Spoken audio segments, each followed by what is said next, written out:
మూతిని అడ్డం పెట్టి సూర్యున్ని ఆపాలనుకోవడం ఎంతటి హాస్యాస్పదమో, ఈ కేసులను అడ్డం పెట్టి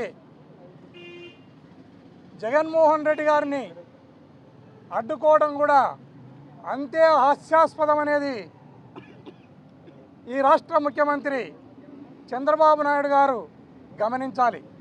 చంద్రబాబు నాయుడు గారి మూతిని ఇట్లా సూర్యునికి అడ్డం పెట్టి సూర్యున్ని ఏ రకంగా ఆపాలని ఆయన ప్రయత్నం చేస్తే అది విఫలమవుతుందో, అది హాస్యాస్పదమో, ఆ రకంగానే ఈ కేసులను పెట్టి జగన్మోహన్ రెడ్డి గారిని అడ్డుకోవటం కూడా అంతే హాస్యాస్పదమని ఈ రాష్ట్ర ప్రజలందరూ కూడా గమనిస్తూ ఉన్నారు.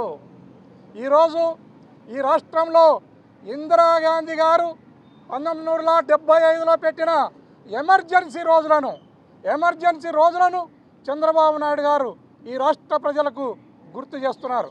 ఎందుకంటే ఈ రాష్ట్రంలో మాట్లాడితే కేసులు, ప్రశ్నిస్తే కేసులు, విమర్శిస్తే కేసులు, సభలు పెడితే కేసులు, సమావేశాలు